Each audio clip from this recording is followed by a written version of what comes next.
The time has finally come for me to review a Suzuki Jimny, a car I've been waiting to get my hands on since 2018 when it was first released. The Jimny that you see here is the LCV version, therefore it goes down as a van instead of a passenger car.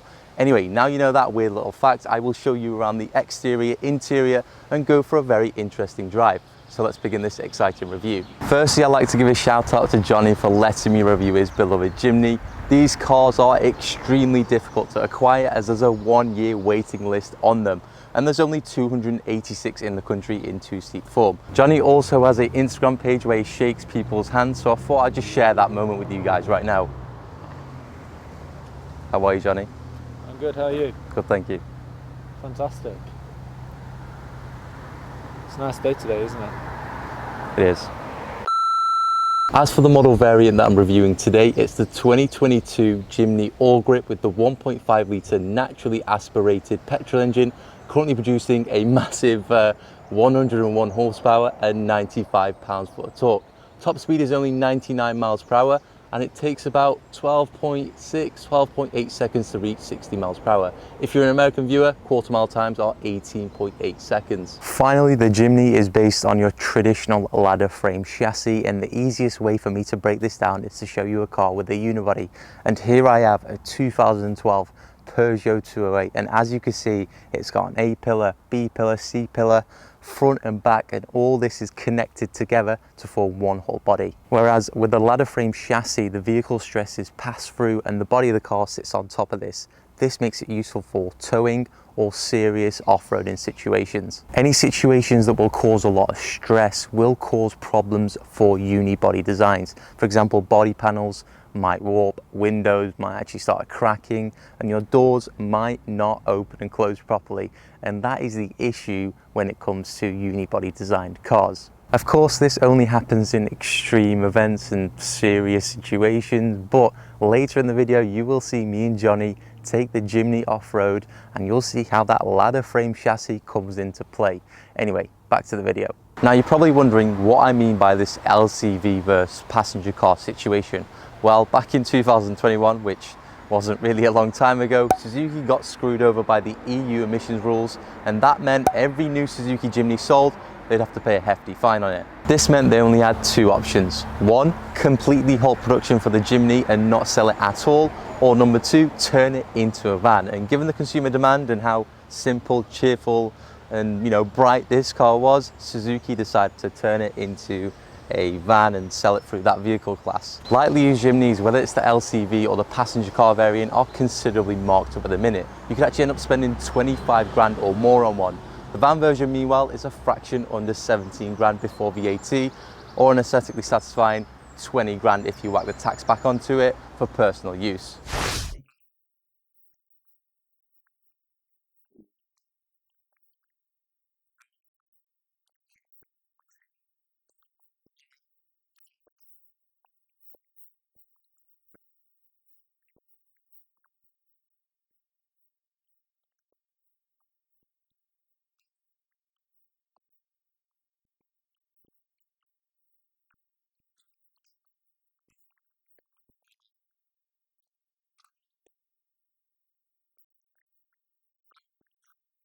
The owner, Johnny, has rust-proofed the underneath of this car with a product called Lano Guard, and I believe this is made from lanolin, which is a waxy substance that comes from sheep's wool to help keep them dry. Honestly, I had no idea something like this even existed. Furthermore, we've got this front runner rooftop tent with a 2-meter awning, and here's a little video of me and Johnny setting it all up.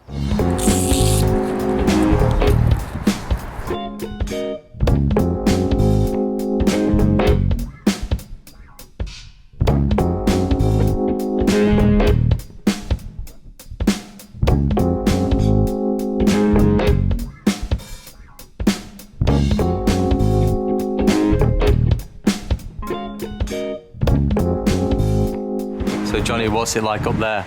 It's really comfortable. You get a tour, mate. Yeah. Not like one of your French girls.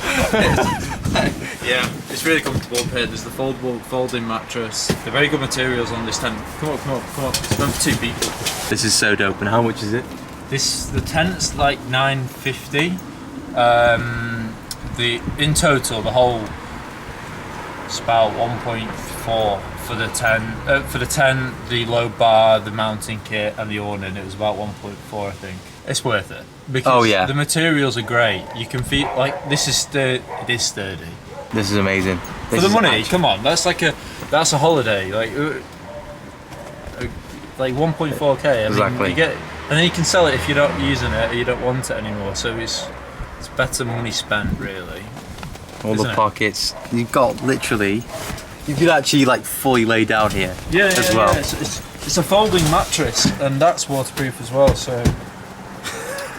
As if it could stand my weight. Yeah, exactly. That's a bit. The Jimny's got a roof limit of 40 kilograms. Yeah. So technically, you're not meant to drive around. I don't think. But yeah, the tent is about 50. I think it's 57 kilos. But then you got the load bars, the awning. Exactly. So in actual fact, you probably got 70 kilos on the roof, plus 2 adults. So you're talking. 250 kilos when it's got a 40 kilo factory. Yeah, that's a bit scary. It's not going to cave in. It's not going to cave in.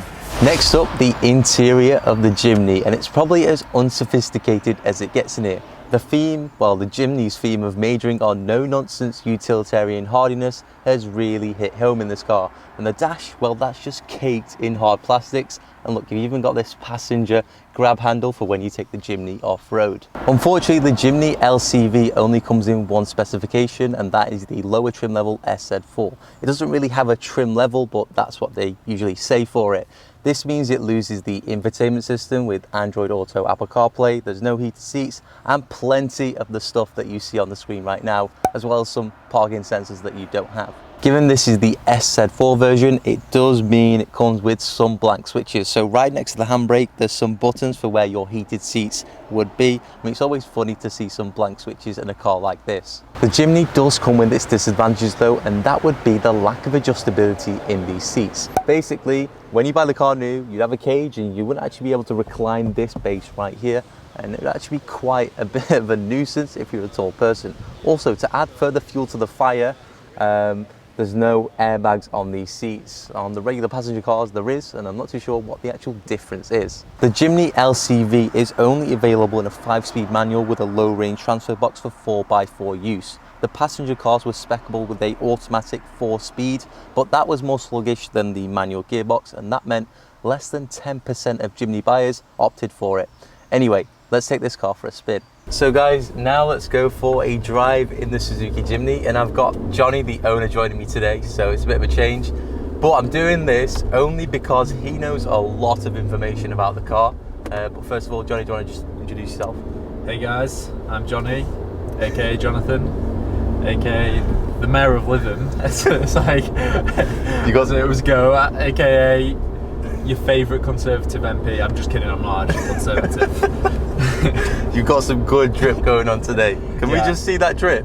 2 watches. Wait, is this camera? This camera's on. This camera's on. Yeah. It's 2 watches. One to tell the time, one to tell my heart rate. 2 fingers is actually 2 rings on my fingers is actually my brother's. Got the London GTXs around my neck. These are one of 1,500 pairs Gore-Tex, and got a Stone Island top on. You got the badge in? Oh, there's no badge on that one. On the back. It's on the back. It's no badge in me. It's cargos, and then some Offspring exclusive hamburgers on, teal coloured. Very nice. No one knows what they are, but only I do. Fully dripped out. Johnny, you've also got some modifications to this Jimny. Do you want to just mention what they are? Yeah. So there's 4 main mods in the interior. I don't know whether the camera can pick this up. We'll get it after. But above the speedos, we've got a storage tray which includes a phone holder, so you can watch films whilst you're driving. Just kidding. Don't do that. Very illegal. And then there's another storage tray which goes around the 4-wheel drive system, and that includes another cup holder.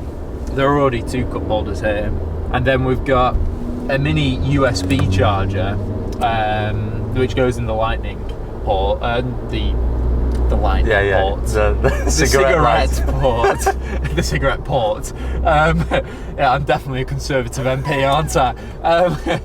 And so yeah, that goes in there, and that's a product licensed by Suzuki, not made by them. And the headlights actually as well, they come on when it's plugged in, which is cool. Yeah, it does look pretty dope. Yeah, and it's in the chiffon ivory colour that this car is also in. Yeah, and that's the only option you could have with the commercials. LCV. Yeah. How much was it? It was, I think it was £650. I can get it up later. I think the dual tone paint was £650 option. And I think standard you could get either black or white, I want to say. Silver as well, I think. Yeah. And then the dual tone paints were kinetic yellow with the black bluish roof, the chiffon ivory with the black bluish roof, and I forgot what the blue's called, but a blue with a black bluish roof as well. So those were the paint options. But I got the guy at Suzuki said, give me your 3 preferences. So I said black, kinetic yellow or chiffon ivory, and we ended up with the chiffon ivory, which I'm happy with because I think it will age the best. Yeah, 100%. Yeah. And also are we in that, we're not in low range mode, are we? No, we're not changing it into low range. Just for people who haven't bought Jimneys, and let's say they put it into low range mode, what would happen if they went past 40 miles per hour? They'd be phoning up their insurance company saying I've severely broke my Jimny, maybe myself a bit too, and then they'd be told that we've got to wait another year to get another Jimny. Yeah. For the waiting list. So that's what would happen. You'd mess up your car, wouldn't you? Yeah, you got to change it from rear wheel drive to 4-wheel drive. You've got to be stationary. Yeah. For that to happen, and the same thing to put it in 4-wheel drive low range. And you only want to put it into 4-wheel drive in the following conditions, if I remember rightly: severe rain, ice, snow, or off-roading. They're the only situations where you really want to be in 4-wheel drive, and low range obviously when you're off-roading, to get out those sticky situations.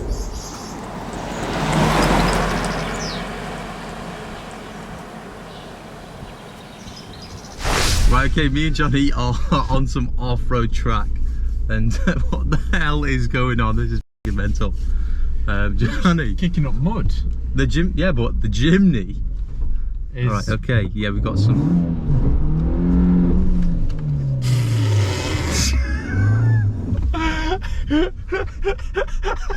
I just hit something. For fuck's sake, my mum better not watch this video. No way. Oh my. It just keeps on like kicking out. You got ESC on. Whoa, whoa, whoa.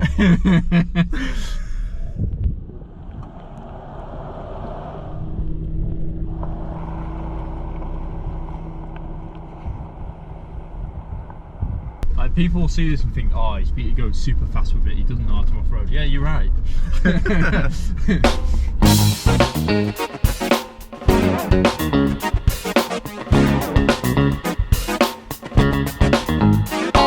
Hey look, you don't really need to be good at off-roading to off-road this car. It's that capable. Yeah. I've got my thumbs on the outside of the wheel, lads and ladies. It's fine. Okay, now this is serious. This is some serious off-roading. We're hoovering. We are.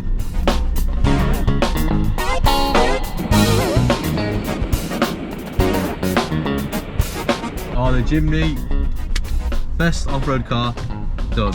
It actually is. Finished. So that's the in-depth tour and review around the 2022 Suzuki Jimny. This car has shocked me so much, and it's so much fun for the size of it, but it's very pricey for a baby Defender, and the suspension, well, that's only built for off-road use. Anyway, it's still a lot of fun, and it's probably the best car I've reviewed on YouTube to date. So thanks for watching, and I'll see you in the next one.